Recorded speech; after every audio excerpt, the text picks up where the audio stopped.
Shalom, and welcome to V'ahavta Yisrael, a Hebrew phrase which means you shall love Israel.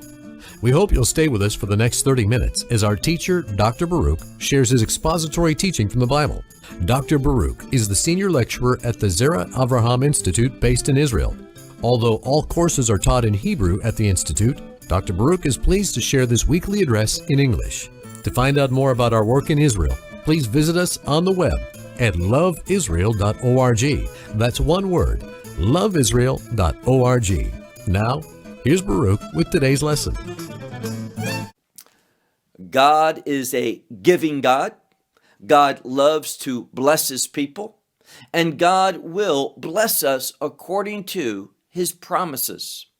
And we have been studying how the children of Israel have inherited according to their covenantal promises, based upon God's will and God's direction. Take out your Bible and look with me to the book of Joshua and chapter 17. Now, we've been in this section for quite some time, the section of the book of Joshua that deals with the distribution of the land, where the tribes are receiving their inheritance according to the location of God's will. And we've seen a spirit of submissiveness come over the people, that they do indeed respond to what God has given to them according to His order, according to His boundaries. And let me just say, before we go any further, it is good for you and me to accept and live within the borders that God has for us. It's when we go beyond, that's really what transgression is all about, when we go beyond the borders that He establishes. And realize something, our God is a good God. He loves you so. He's demonstrated that love even while you were in sin, that He sent His only Son into this world to redeem you through the death of that Son. So He loves you, and therefore the restrictions that He places upon us, don't think that liberty is that we can go beyond those. Liberty is that we can serve God within them. And this is such an important biblical truth that we need to understand and apply to our life. So as I said, look with me to the book of Yehoshua, the book of Joshua, and chapter 17. Now, we've seen a few tribes receive their inheritance. First, those on the eastern side of the Jordan River. We've spoken about Reuben and Gad and the half tribe of Manasseh. And now we're dealing with something. We began a few weeks ago dealing with this other side of the Jordan River, which begins with the inheritance of Judah. And then last week in the previous chapter, we saw the inheritance of Ephraim. And now once more, we're dealing with that tribe of Ephraim that had land on both sides of the Jordan River. So look with me to this 17th chapter and verse 1. It reads, "And it came about ha-goral," that is the lot. And again, this is a word that speaks about God's selection of what they're going to receive, when they're going to receive it, and what they are called to do with it, to inhabit that land, to live according to the people of God within, once more, these borders. So it came about the lot to the tribe of Manasseh, for he is the firstborn of Joseph. Now, we saw back in Genesis chapter 48 that Ephraim, he was the child, the son of preference in a unique blessing that he received. But now we're speaking of the firstborn of Joseph, literally in time, and it's Manasseh. As I said, Ephraim has already received their full allotment last week in chapter 16. So once again, the emphasis is on Manasseh, that half tribe, on the western side, not the eastern, we've dealt with that, but the western side of the Jordan River. So we see that Manasseh was the firstborn of Joseph, of Machir, the firstborn of Manasseh, and the father of Gilead, for he was a man of war. Now, notice something. When it speaks about this one being a man of war, notice what it says.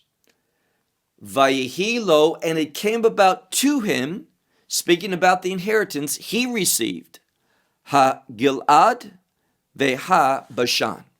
Now, the Gilead and Bashan, two very strategically important pieces of land, good land, land that is related to the promise of God.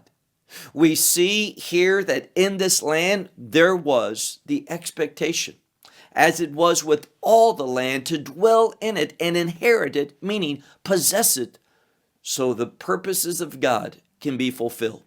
And Manasseh, the firstborn, he received this special land known as Gilead and Bashan. Verse 2. And it came about for the sons of Manasseh that remained according to their families, so more of these families are going to inherit the land. We've seen this throughout our study. According to the families of the leaders of the tribe. And it says to the sons of Aviezer, and to the sons of Chelek, and to the sons of Ashriel, and to the sons of Shechem, and to the sons of Chepher, and to the sons of Shmi-da. These are the sons of Manasseh, the sons of Joseph. And notice what it says. The male sons of Joseph according to their family. Now, this is the first time that word, Zachar, in the plural, the males. So here we're talking about the males as we have been throughout. So why the necessity?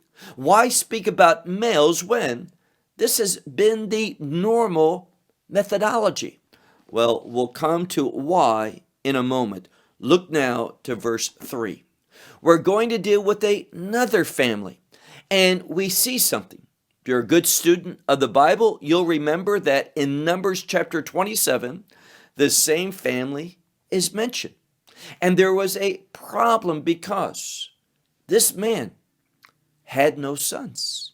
So was it permissible for the daughters to inherit? Well, they had to go before Moses, who had to inquire before the Lord to see what is proper. And we know exactly what it is. Numbers 27, God says yes to these daughters, that they are going to inherit. Look at verse 3. And to Siflophchad, the son of Chepher, the son of Gilad, the son of Machir, the son of Manasseh, there was not to him sons, rather daughters. So no male sons, as we've seen previously. Only in this family there were daughters. And these are the names of his daughters: Machla, Noah, Chogla, and Milcah, and Tirzah. So we see these daughters, names are given just like they are for male sons. And let me just simply say, there's something unique here about Israel. Now, in any other people at that time, women would not inherit. But for the children of Israel, taking it to Moses, who took it before the Lord, we see that yes, daughters can also inherit when there's no sons. These daughters receive their allotment. Verse 4. And they drew near, and we know it's these daughters because the verb is in the feminine plural. and these drew near before Eleazar the priest. So we have here as one sanctioning this, Eleazar, who is the high priest at this time. And not just Eleazar, the priest, also before Yehoshua, the son of Nun, so the Joshua, the son of Nun, and before Ha-Nesiim, this is the elevated ones. Now this is probably a term. In modern Hebrew, it's the word for president. It's in the plural, the presidents, and it's simply the exalted leaders, the main leaders of the families. Now, this can also be the leaders. Look at what it says here very carefully. Before the leaders, and this is probably the leaders of the tribe. Joshua's there, the high priest is there, and the leaders of the tribes. Why? In order to show that this was sanctioned by all. And there's something very important here. We see something that's marvelous, and that is this. God spoke to Moses. Moses shared that. He revealed it. And now the high priest, Eleazar, Joshua, who is the leaders of each tribe, they're all there showing, yes, this is God's will. There's an agreement. What's marvelous is everyone is submitting to the instructions of God. It says, as the Lord commanded Moses to give to us an inheritance in the midst of our brothers. Now, brothers meaning all the other families within the tribe of Manasseh. And he gave to them by the word of the Lord the inheritance in the midst of the sons, literally the brothers of, better yet, brothers of Ephraim. So their fathers. So we see here, all of this is happening in a very public way, according to what the Lord commanded. And we see here that this inheritance was done in the midst of the brothers of their fathers. Verse 5. And they fell, meaning this goral, this lot fell, and notice what it says, on the regions of Manasseh, this land, and how much? 10. 10 besides the land of Gilead and Bashan, which is on the other side of the Jordan. So we see that there was 10 pieces that also went to this tribe in order that Manasseh would inherit it in addition to the land that was on the east of the Jordan River. Verse 6. For the daughters of Manasseh, they inherited an inheritance in the midst of his sons. And the land of Gilead was to the sons of Manasseh that remained. Verse 7. And it came about that the border of Manasseh, and now we're being specific, and we're going to see, as we saw previously, that the land would go up to the border of another tribe. So all of these tribes had their individual inheritance, but they touched, the borders were shared. And there were specific places that were mentioned so that one would know where these borders are. Again, what are we seeing? We're seeing that God is a God of order, that he establishes things so that there is order. Why? Through order, purpose can be achieved. Revelation can be received. So revelation's received so the purposes can be obtained and the glory of God is manifested. This is what this is all about. Look, if you would, to verse 7, where it says,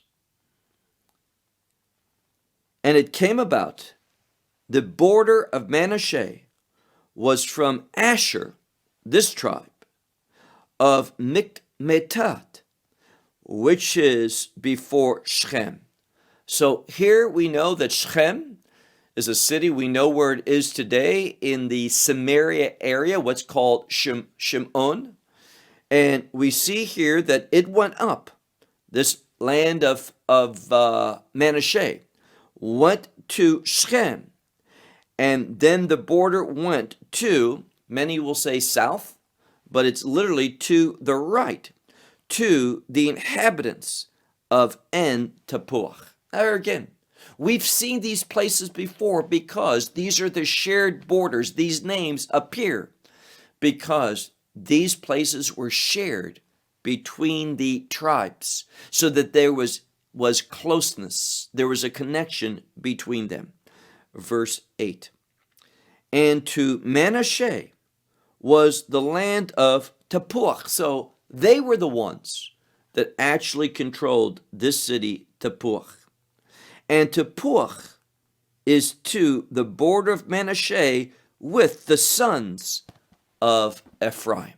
So we see that Joseph, two sons, Manasseh and Ephraim, their allotments came together.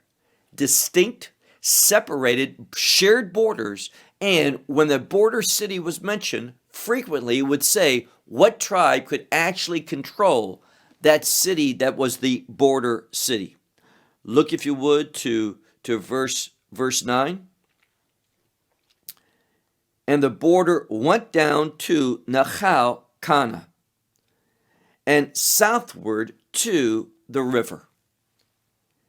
And these cities were to Ephraim in the midst of the cities of Manasseh. Now, this is kind of a confusing statement. I'm going to read it again, but pay very close attention to what's being said here. It says, the borders connected. And it says, these cities that were to Ephraim were in the midst of the cities of Manasseh. For the border of Manasseh from the north to the river. And it came about that its goings out were to the sea. So there were certain places that, although they were to one tribe, the cities belonged to another. Why? Well, we're dealing with one tribe, in essence, the tribe of Joseph. Now, there was two allotments that made up Joseph's inheritance.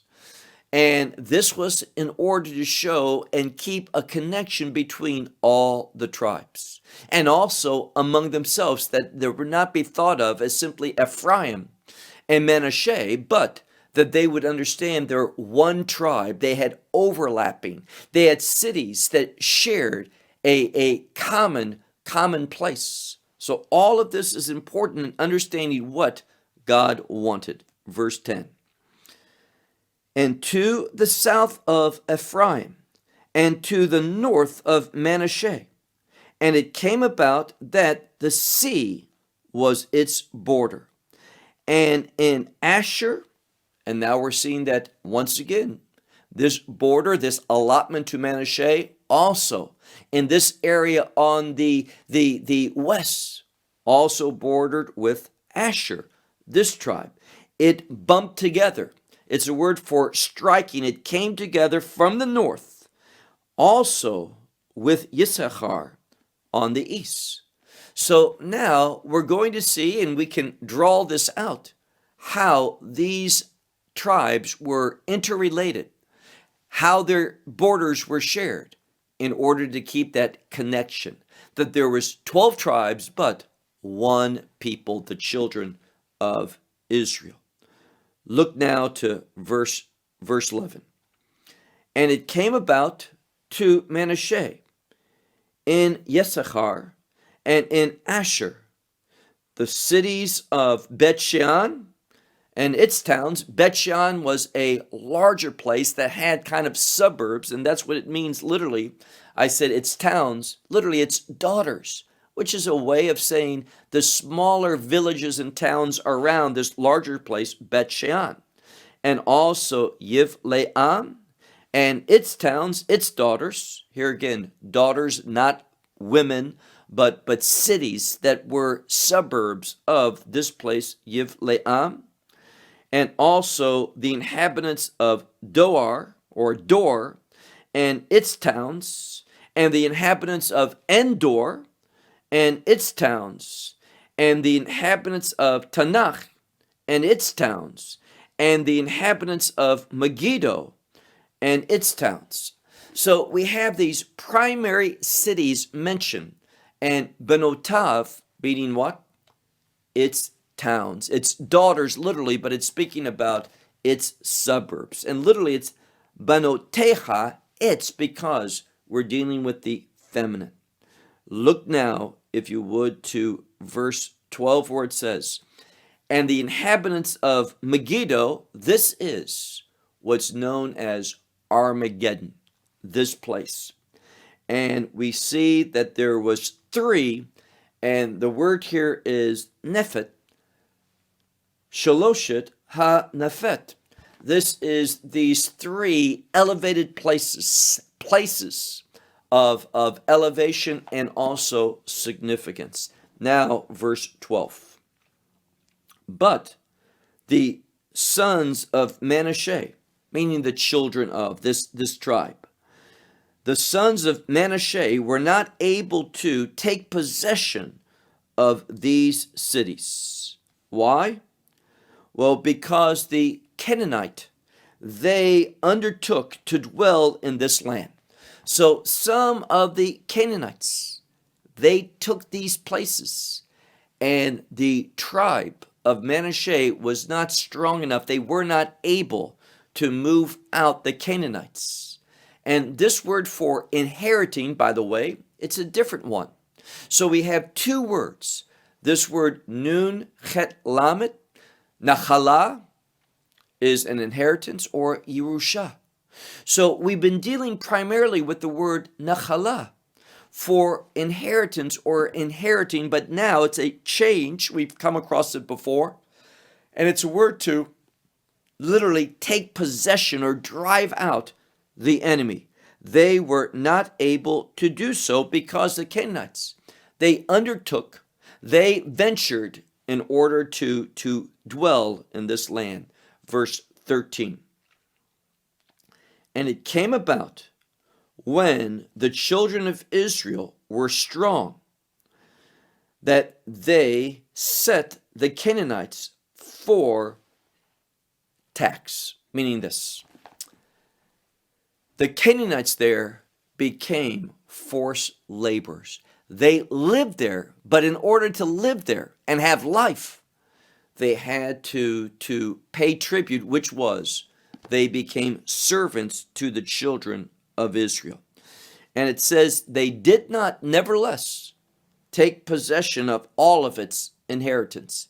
They did not take possession of all. Verse 14. The sons of Joseph spoke to Joshua, saying, why have you given to me the inheritance, just one lot and one region? And I, meaning the sons of Joseph, that we are, it's I, and it's speaking in the first person, but it means we are a strong people, unto very much so that God has blessed us. The Lord has blessed me, he's saying, for his people. So we're a strong people.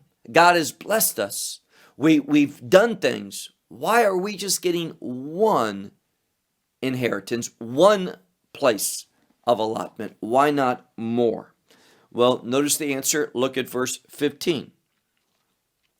And Yehoshua said to them, if a strong people are you, then go up for yourselves to the forest, meaning the wood area, the forest, and create for yourself there in the land of the Perizzites and the Rephaim.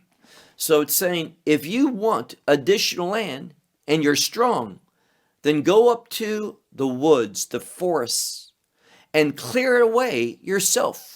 And this will allow you more land.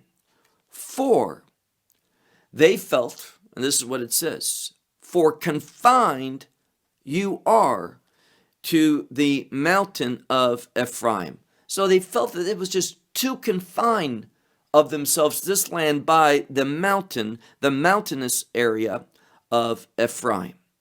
Verse 16. And the sons of Joseph, they said,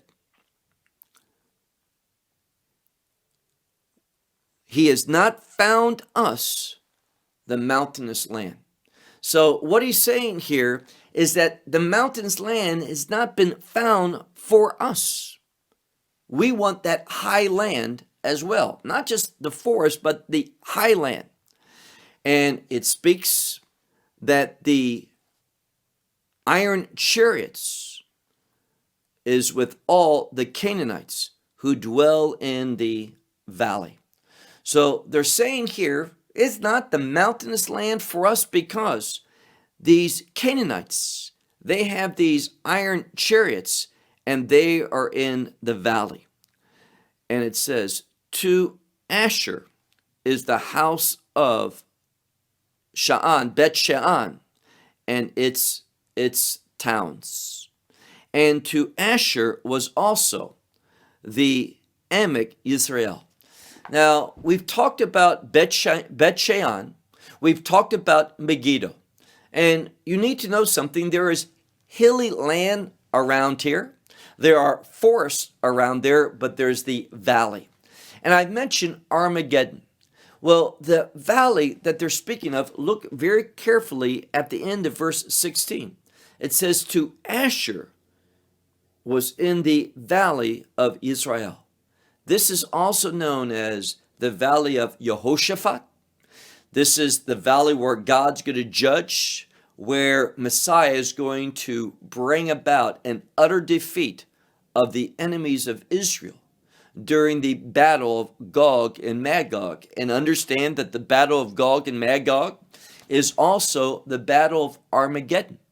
They have something in common. We see that Messiah comes to defeat the enemies of Israel, Gog and Magog, at the end of Daniel's 70th week. And this is what we learn as well about Armageddon. So two different names for the same battle, and this is the location. And I do not think it's an accident that this area that is going to be a battleground. In fact, some have said that it's the mother of all battlegrounds. And notice whose allotment it was? Asher. What does that word mean? Happy or blessed. So in the place where this horrible war is going to take place, blessing. Why? Because the children of Israel are going to be victorious. Now look at verse 17. And Joshua said to the house of Joseph, and to Ephraim and to Manasseh, saying. Now remember, Joseph is one tribe, he has two sons, but these sons are the ones who is inheriting the land, these two half tribes. Two halves equal one. And we're talking about the one tribe of Joseph that is broken up into these two tribes of Ephraim and Manasseh. Look again at verse 17. And Joshua said to the house of Joseph, to Ephraim and to Manasseh, saying, you are a strong people, and great power is to you. There will not be to you just one portion, one allotment. Verse 18. For the mountainous area will be to you. For the forest is, so it's, if a forest, it's a mountain, but it has a lot of forest on it. And it says it must be created, meaning you need to clean it off. You need to create this land for yourself, that it shall be to you for its going out, for its results, its endings. For you shall inherit the Canaanite. So it's saying, if you are this strong people, you come forward and say, we are a strong people and we need more land. He's saying again, go up and fight. and take possession of the mountainous land that you want, not just the forest that I gave you first. You can have the mountainous land, but you have to fight for it because you are a strong people. And it says, remember, there's going to be those iron chariots which are to him, but it says, strong is he. So the people, if you're strong, you can overcome the weapons of the enemy. Now, that concludes chapter 17, but in this study, I want to read one more verse. We'll read it again next week, but I want to read it now because it has to do with worship. Now, we've seen Judah on this western side of the Jordan River. We've seen Judah and Joseph, Ephraim, and Manasseh. So we've dealt with these two, and it's significant. Why? Well, Judah is the tribe of the Messiah, but Joseph was that special tribe in the days of Jacob, and they still have a special status. And notice what it says, after Judah and Joseph received their inheritance, look at chapter 18 and verse 1. And all the congregation of the children of Israel assembled. Where did they assemble? At Shiloh. This is where, notice what it says, this is where they caused to dwell the tent of meeting. And the land was conquered before them. Now, notice the message here of verse 1. And again, we'll talk about this next week. But we see an emphasis on Judah and Joseph. Judah had that messianic prophecy, but Joseph was that special son of Jacob, whom God used mightily while the children of Israel were in Egypt. And it's connected to that redemption. And then we see that it was in Shiloh that the children of Israel, now before any of the other tribes inherited in that western side of the Jordan, there is worship going on. So we see Joseph completed his inheritance with Judah. And what happens? Worship. They set up the tent of meeting, the Ohel Moed, the pointed tent, which is also known as the tabernacle. They caused it to dwell there in Shiloh, and they assembled there together. And it shows us the importance of worship.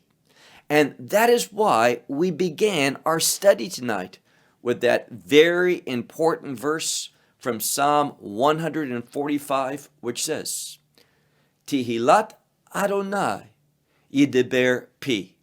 For my mouth, it is going to speak the praises of the Lord. And then it also says, Yivarek kol basar. All flesh is going to do what? All flesh is going to bless Shem Kodsho, his holy name, Leolam Va'ed, forever and ever. What a wonderful verse. Tihilat Adonai yideber pi. Vivarek kol basar, Shem Kodsho, Leolam Va'ed. We have a wonderful God. Bless him daily, worship him continuously, and realize that when we have that as our objective, we are going to take possession of what the enemy wants to deny us. We serve a mighty God. Well, I'll close with that until next week. May God richly bless you. Shalom from Israel. Well, we hope you will benefit from today's message and share it with others. Please plan to join us each week at this time and on this channel for our broadcast of LoveIsrael.org. Again, to find out more about us, please visit our website, LoveIsrael.org. There you will find articles and numerous other lectures by Baruch. These teachings are in video form. You may download them or watch them in streaming video. Until next week, may the Lord bless you in our Messiah Yeshua, that is Jesus, as you walk with him. Shalom from Israel.